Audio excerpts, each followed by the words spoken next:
Lisani yafqahu qawli, amma ba'du. Alhamdulillah, nikmat yang sangat besar Allah berikan kepada kita pada pagi hari ini, kumpulkan kita untuk bersalawat kepada Nabi Muhammad SAW, untuk berzikir dan berdoa mendoakan daripada orang tua kita yang sudah meninggal dunia, dan juga kita berkumpul di sini untuk mengkaji ilmu warisan Nabi Muhammad SAW.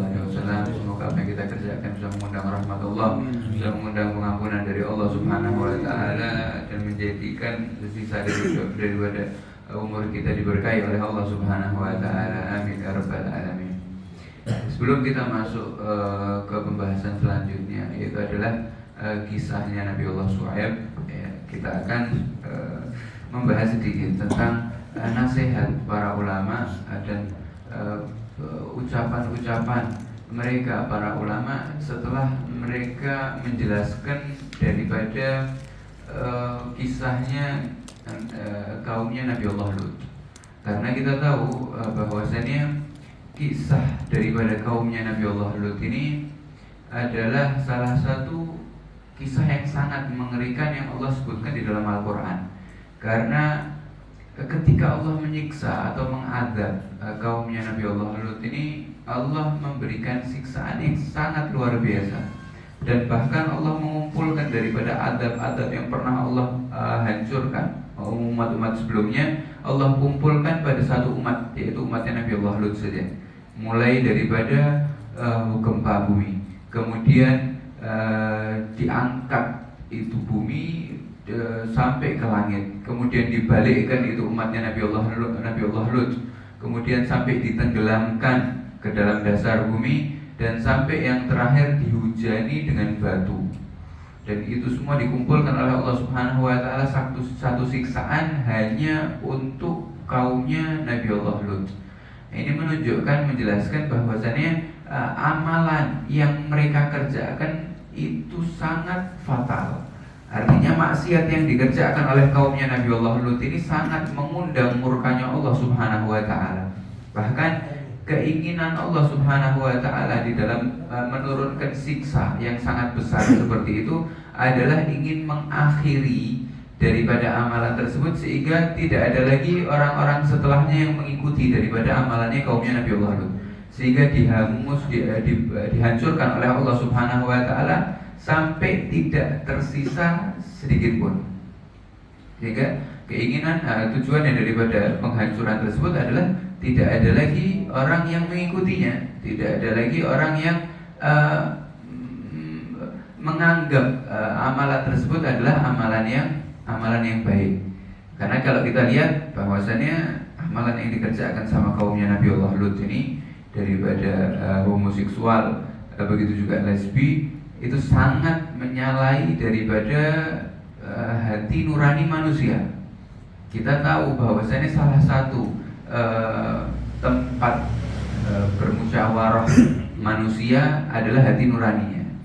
Nabi Muhammad sendiri juga memerintahkan kepada kita untuk setiap daripada ketika kita memiliki satu masalah atau kebingungan, kita diperintahkan untuk tanya kepada hati nurani kita. Dan amalannya kaumnya Nabi Allah Lut ini sangat menentang daripada hati nurani manusia. Bahkan kalau kita lihat binatang sekalipun tidak ada yang melakukan dengan perlakuan yang sama seperti kaumnya Nabi Allah Lut ini. Terlebih lagi tentang urusan agama, sangat ditentang. Bahkan kalau kita lihat tidak ada satupun daripada agama Samawi, agama Ibrahimi yang menghalalkan daripada apa yang dikerjakan oleh kaumnya Nabi Allah Lut. Bahkan seluruh agama yang ada di Indonesia ini, 6 agama, semuanya sepakat tidak ada yang menghalalkan daripada hubungan sejenis, laki dengan laki-laki, perempuan dengan perempuan, sangat ditentang oleh seluruh daripada pemuka agama. Terlebih lagi agama Islam, tidak ada satupun daripada para ulama yang memberikan toleransi kepada siapapun untuk melaksanakan atau melakukan daripada amalannya kaumnya Nabi Allah Lut. Artinya ini sangat dikecam oleh Allah Subhanahu Wa Taala, oleh Nabi Muhammad SAW. Bahkan ketika Nabi Muhammad SAW diturunkan ayat yang mengkisahkan kisahnya kaumnya Nabi Allah Lut ini, Rasulullah mengatakan la'anallahu man amila amala kaum Lut. Allah melaknat orang yang mengamalkan amalannya kaumnya Nabiullah Lut. Apa amalan tersebut? Amalannya kaumnya Nabiullah Lut ini jelas kita tahu, mendatangi laki-laki mendatangi laki-laki, perempuan mendatangi perempuan. Bahkan bukan cuma itu, tapi amalannya kaumnya Nabiullah Lut ini juga disebutkan laki-laki berperilaku seperti perempuan, baik dengan cara bicaranya, ataupun cara pakaiannya, ataupun cara bermuamalahnya. Laki-laki menyerupai perempuan, sedangkan perempuannya mereka memakai pakaian daripada pakaiannya laki-laki. Ini amalan yang dikatakan oleh Nabi Muhammad, Allah melaknat siapapun orang yang mengamalkan seperti amalannya kaumnya Nabiullah Lut. Nabi Muhammad mengatakan seperti itu tidak cuma sekali. Ucapan tersebut diulang-ulangi oleh Nabi Muhammad SAW 3 kali. 3 kali diulang-ulangi sama Nabi Muhammad. Semoga Allah melaknat orang yang beramal seperti amalan Nabiullah Lut, amalannya kaumnya Nabiullah Lut. Semoga Allah melaknat, semoga Allah melaknat. Diulangi 3 kali sama Nabi Muhammad SAW, karena Nabi Muhammad SAW sangat menginginkan umatnya ini agar tidak terperosok, terjerumus daripada amalan-amalan yang buruk tersebut. Ya, kalau mengamalkan saja, kalau Nabi Muhammad mengatakan dilaknat orang yang mengamalkan daripada amalan tersebut, begitu juga seseorang yang menganggapnya lumrah atau menganggapnya itu sebagai biasa, apalagi menganggap itu sebagai hak asasi manusia. Ini bahaya sekali, sampai berani dikampanyekan untuk melegalisasi daripada laki-laki biar bisa kumpul dengan laki-laki, perempuan bisa kumpul dengan perempuan. Waliyadzubillah, yang sangat dilaknat oleh Allah Subhanahu wa taala daripada tanda-tanda fitnah di akhir zaman yang nanti akan kita sebutkan. Daripada Nabi Muhammad telah memberikan hadis tentang apa yang akan terjadi pada umat akhir zaman. Dan ini juga dikecam oleh para sahabat Nabi Muhammad. Sayyidina Ali bin Abi Thalib pernah mengatakan, siapa yang menjadikan dirinya rela untuk mengamalkan daripada amalnya kaumnya Nabiullah Lut.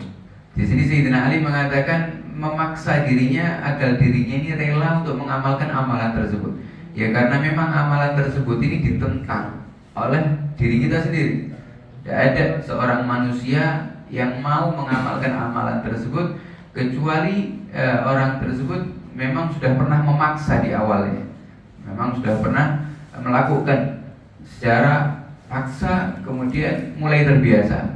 Tapi kalau yang namanya fitrah manusia tidak akan mau mengamalkan daripada amalan tersebut. Kata Sayyidina Ali, siapa yang mengamalkan daripada amalan tersebut, maka Allah akan mencabut pada dirinya keinginan cinta kepada perempuan.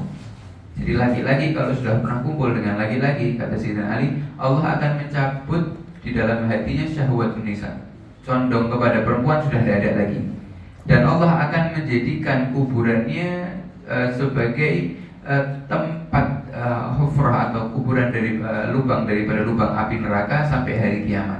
Kata Sayyidina Ali, kalau dia sebelum meninggalnya belum bertobat kepada Allah Subhanahu wa taala. Bahkan Sayyidina Abdullah bin Abbas, beliau mengatakan mereka orang-orang yang beramal seperti amalannya kaumnya Nabiullah Lut, ketika mereka meninggal dunia tanpa bertobat kepada Allah, maka Allah akan merubah tubuhnya seperti tubuhnya babi ketika dikuburin.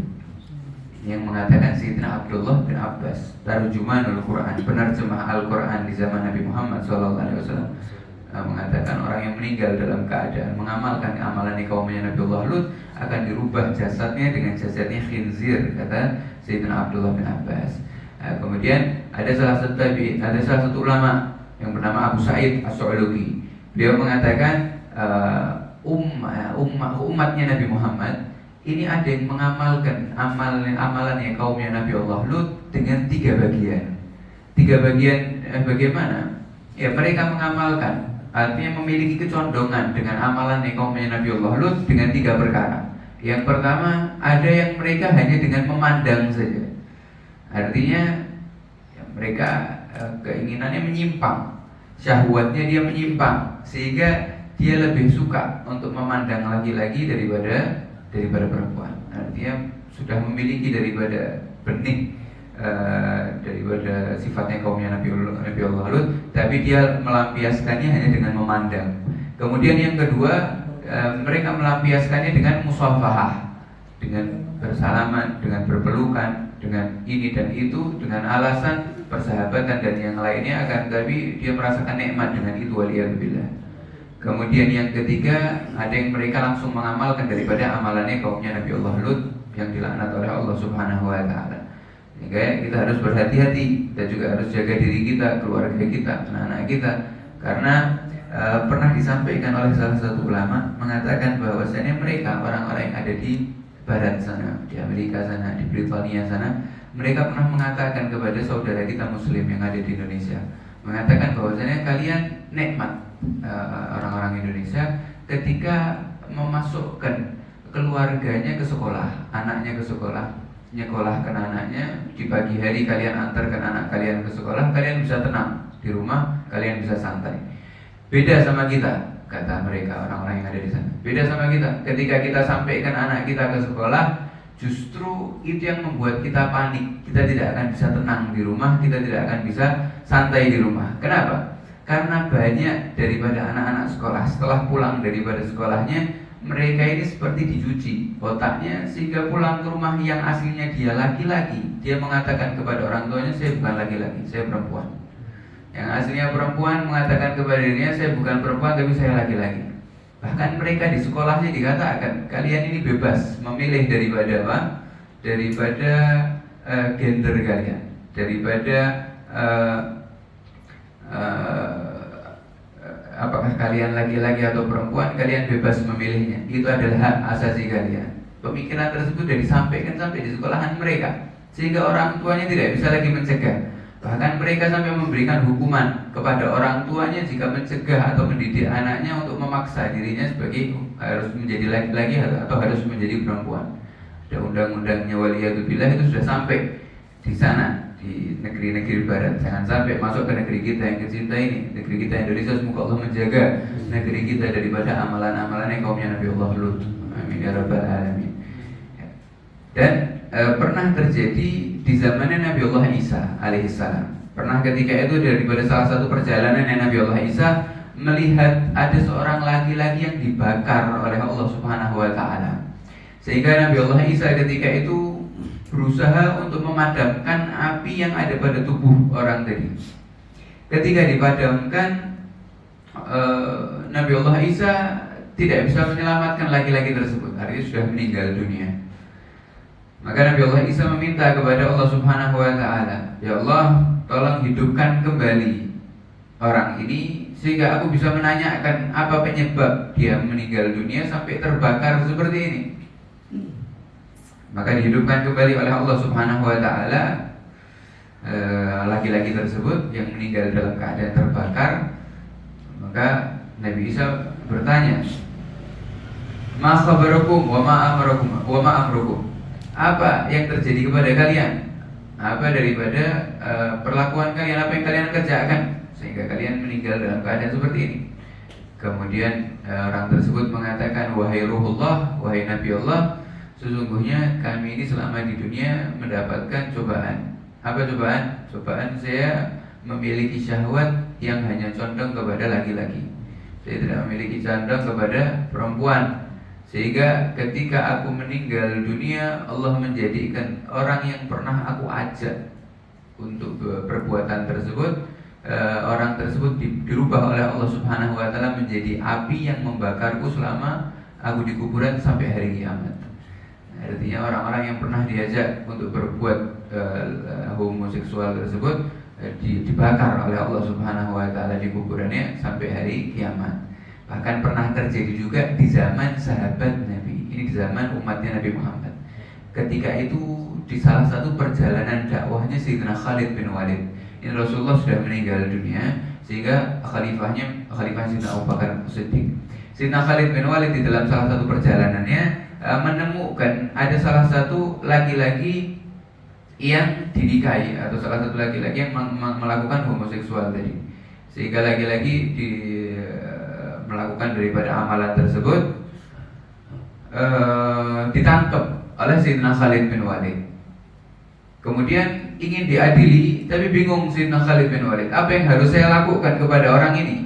Apakah dia dihukum seperti hukumannya pezina atau tidak? Maka dia mengirim surat kepada Sayyidina Abu Bakar As-Siddiq dan kepada para sahabat yang ada di kota Madinah.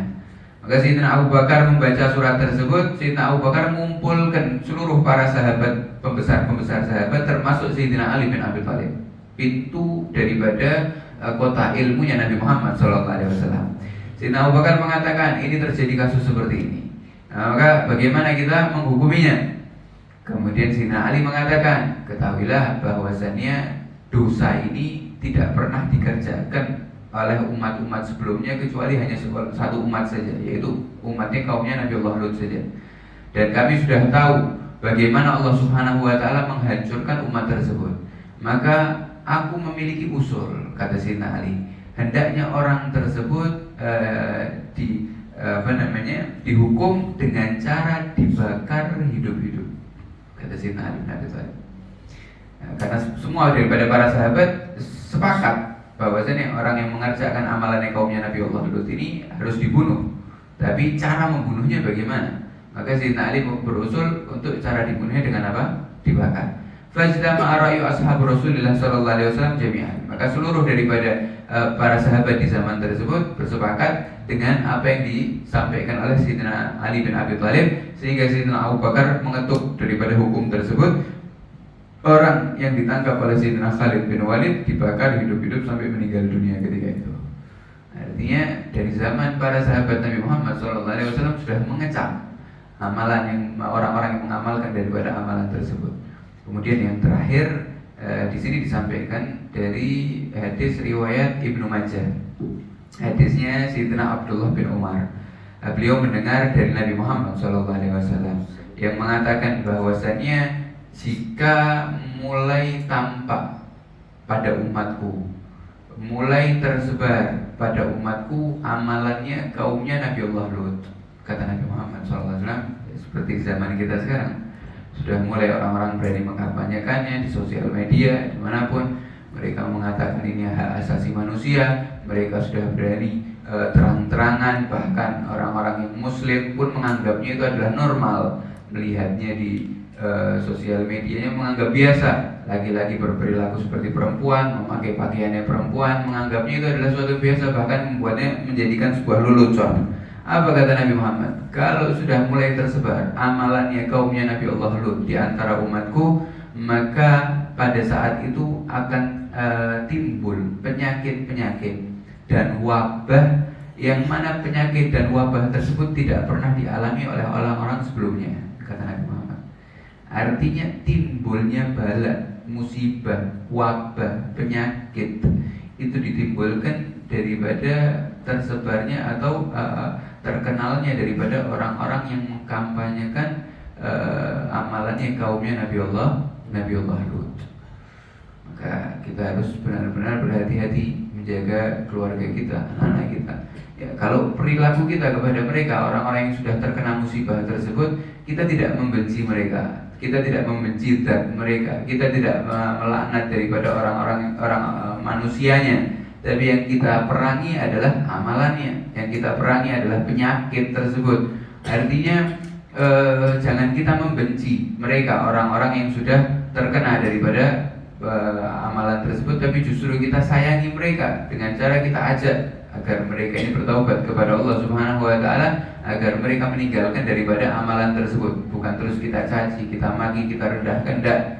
Tapi kita tolong mereka agar mereka ini selamat daripada amalan tersebut, sambil kita juga menjaga diri kita, keluarga kita, dan anak-anak kita agar dijaga oleh Allah Subhanahu wa taala daripada amalannya kaumnya Nabi Allah Lut. Ya, ini nasihat atau wasiat para ulama yang disebutkan biasanya setelah membaca daripada kisahnya kaumnya Nabi Allah Lut. Bahkan para ulama juga mengatakan, seandainya Allah tidak menyebutkan daripada amalan ini di dalam Al-Quran, maka mungkin tidak akan pernah terlintas pada diri saya ada orang laki-laki yang mendatangi laki-laki. Para ulama mengatakan, tidak akan terpikir pada diriku, kata para ulama, laki-laki akan mendatangi laki-laki. Tidak akan terpikir kecuali setelah saya membaca daripada Al-Quran. Ternyata memang ada orang yang melakukan daripada amalan tersebut. Waliyadzubillah. Semoga Allah Subhanahu wa taala menjaga diri kita, keluarga kita, anak-anak kita, dan sampai anak cucu kita dijaga oleh Allah Subhanahu wa taala daripada fitnah-fitnah akhir zaman, dijaga daripada amalan-amalan kaumnya Nabiullah Lut, dijaga daripada sesuatu yang menimbulkan murkanya Allah Subhanahu wa taala, dan dijadikan keluarga kita, anak-anak kita orang-orang yang saleh, orang-orang yang dekat kepada Allah Subhanahu wa taala, orang-orang yang insya Allah bisa membahagiakan hati Nabi Muhammad sallallahu alaihi wasallam. Amin ya rabbal alamin. Sallallahu alaihi wasallam Muhammad wa ala alihi wasallam. Assalamualaikum warahmatullahi wabarakatuh.